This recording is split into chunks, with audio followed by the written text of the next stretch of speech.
नमस्कार। बधिरों के लिए खबरों के विशेष बुलेटिन में आपका स्वागत है। इस बुलेटिन में अब तक की ताजा और अहम खबरों के साथ मैं हूं चंदन सिंह और मेरे साथ हैं रजनी जी। करते हैं खबरों की शुरुआत। 5 राज्यों में चुनाव तारीखों के ऐलान के बाद से सबसे ज्यादा उथल-पुथल यूपी की सियासत में देखने को मिल रही है। यूपी के मंत्री धर्म सिंह सैनी ने बीजेपी से इस्तीफा दे दिया है। 3 दिन में यूपी के 3 मंत्रियों ने भारतीय जनता पार्टी से इस्तीफा दे दिया है। धर्म सिंह सैनी ने बीजेपी पर उपेक्षा का आरोप लगाया है। इस्तीफे के बाद धर्म सिंह सैनी ने अखिलेश यादव से मुलाकात की। अखिलेश यादव ने ट्वीट कर फोटो शेयर की। आज बीजेपी केंद्रीय चुनाव समिति की बैठक में पहले की 3 चरणों सहित 172 सीटों पर चर्चा हुई। सूत्रों के मुताबिक इसमें से पहले 2 चरणों की 113 सीटों में से लगभग 95 सीटों के उम्मीदवारों के नाम पर मुहर लग गई है। पहले 2 चरणों की बाकी की लगभग 18 सीटों पर उम्मीदवारों के नाम तय करने का अधिकार पार्टी अध्यक्ष जेपी नड्डा को दिया गया है। जेपी नड्डा यूपी संगठन पदाधिकारियों से चर्चा के बाद इन उम्मीदवारों के नाम तय करेंगे। बीजेपी कल या परसों यूपी में उम्मीदवारों के नाम का ऐलान कर सकती है।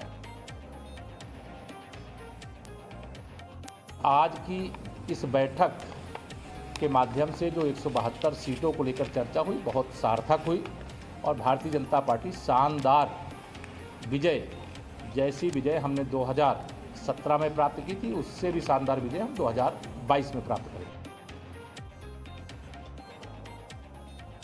बीजेपी से इस्तीफा दे चुके पूर्व मंत्री स्वामी प्रसाद मौर्य ने आरएसएस और बीजेपी पर हमले तेज कर दिए हैं। उन्होंने एक ट्वीट किया, नाग रूपी आरएसएस एवं सांप रूपी भाजपा को स्वामी रूपी नेवला यूपी से खत्म करके ही दम लेगा।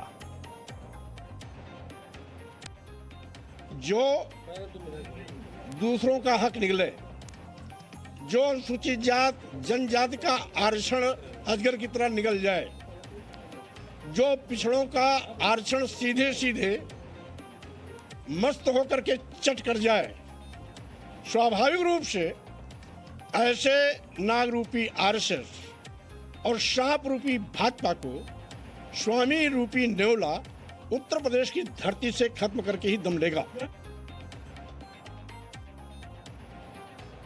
यूपी में विधायकों के इस्तीफे का सिलसिला जारी है। औरैया के बिधुना से विधायक विनय शाक्य ने इस्तीफा दे दिया है। साथ ही साथ बीजेपी विधायक मुकेश वर्मा ने भी पार्टी से इस्तीफा दे दिया। मुकेश वर्मा शिकोहाबाद से विधायक रहे हैं। बीजेपी छोड़ने के बाद मुकेश वर्मा ने कहा, बीजेपी सरकार में दलितों पिछड़ों का हित नहीं है और स्वामी प्रसाद मौर्य हमारे नेता हैं। उन लोगों के पैरों में प्रणाम करूंगा जिन्होंने 100 नहीं, 200 नहीं, 300 से ऊपर एमएलए बनाए थे और ये आशा और उम्मीद की थी कि अब दलित का भला होगा, पिछड़ों का भला होगा, अब शोषितों का भला होगा, अब महिलाओं का भला होगा, किसानों का भला होगा। लेकिन सारे के सारे लोग ठगे रह गए। सारे के सारे इन्होंने केवल और केवल अपना भला किया, अपनी ताकत बनाई, अपना काम किया। इन्होंने गरीबों के साथ कुठारा। बीजेपी छोड़ने वाले नेताओं पर एनसीपी नेता नवाब मलिक का बयान सामने आया है। बीजेपी से मंत्रियों का इस्तीफा हो रहा है। निश्चित रूप से जो पिछड़े वर्ग के नेता हैं, जो सामाजिक न्याय के पक्षधर रहे, उन्हें लगता है कि भारतीय जनता पार्टी की जो संघ की विचारधारा है वो दलित, पिछड़ा, अल्पसंख्यक, मजदूर, महिला विरोधी है, जिसके कारण 5 सालों में सभी वर्गों पे अन्याय हुआ।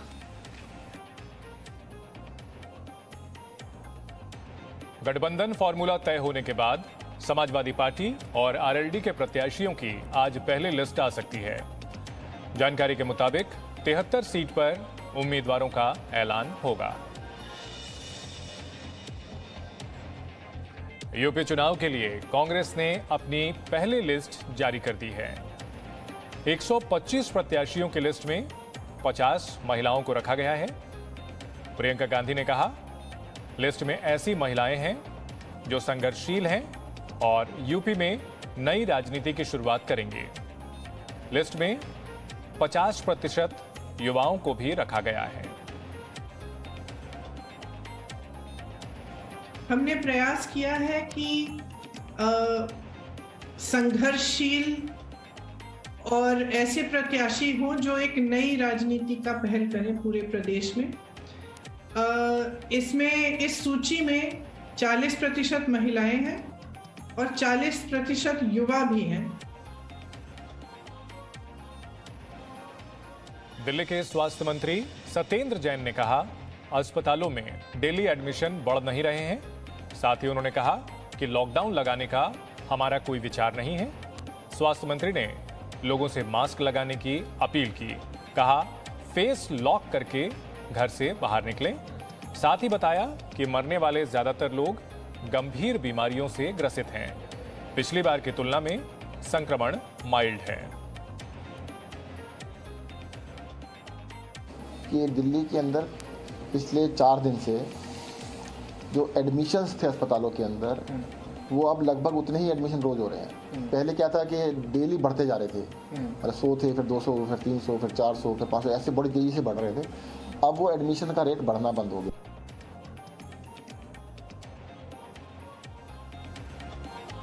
15वीं आर्मी डे परेड के लिए दिल्ली में रिहर्सल। भारतीय सेना की पैराशूट रेजिमेंट ने वेस्टर्न आर्मी कमांडर परेड के दौरान मार्च पास्ट किया। तस्वीरें सामने आई हैं।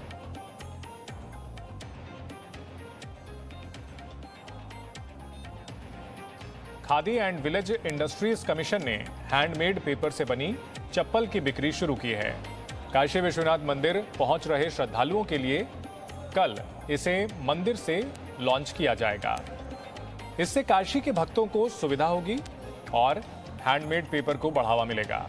आने वाले समय में देश भर के मंदिरों और गुरुद्वारों में इसका प्रयोग करने की बात पर काम हो रहा है। भोपाल में मोबाइल गेम की लत ने एक बच्चे की जान ले ली है। 11 साल के बच्चे ने फांसी लगाकर खुदकुशी कर ली। जांच में सामने आया कि बच्चा गेम खेलने का आदी था।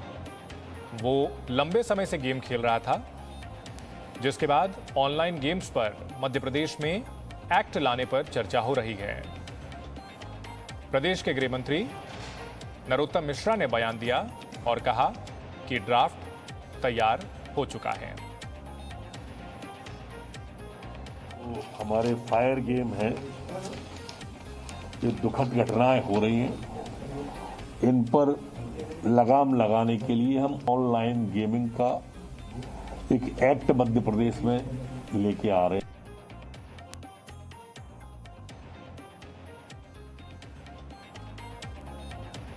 मुंबई से सटे वसई इलाके में पुलिस ने हेमंत पाटिल नाम के शख्स को गिरफ्तार किया। हेमंत पर आरोप है कि उसने फर्जी डिग्रियों के सहारे खुद को हड्डी का डॉक्टर बताया और लोगों का इलाज। कड़ाके की ठंड की वजह से श्रीनगर समेत कई इलाकों में लोगों की परेशानी बढ़ गई है। श्रीनगर की मशहूर डल झील के साथ साथ पानी के ज्यादातर डैम भी जम गए हैं। श्रीनगर में बर्फबारी के बाद तापमान माइनस में पहुंच गया है। पेड़ों और सड़कों से लेकर घरों की छतों पर बर्फ की परत जम गई है। देवभूमि उत्तराखंड में भी बर्फबारी ने ठंड बढ़ा दी है। पिथौरागढ़ में बर्फबारी के बाद जमीन पर कई फीट मोटी बर्फ की परत जम गई। चारों तरफ बर्फ ही बर्फ नजर आ रही है। बर्फ के चलते कई रास्ते भी बंद हो गए हैं। लोग अपने घरों में रहने को मजबूर हैं। देश भर में लोहड़ी के त्योहार को लेकर उत्साह है। पंजाब में कोरोना प्रोटोकॉल को देखते हुए लोहड़ी मनाई जाएगी। वहीं पंजाब के सीएम चरणजीत सिंह चन्नी ने ट्विटर पर लोगों को लोहड़ी की शुभकामनाएं दी। उन्होंने लोगों की सुख समृद्धि की कामना की है। बद्रियों के समाचार में फिलहाल इतना ही।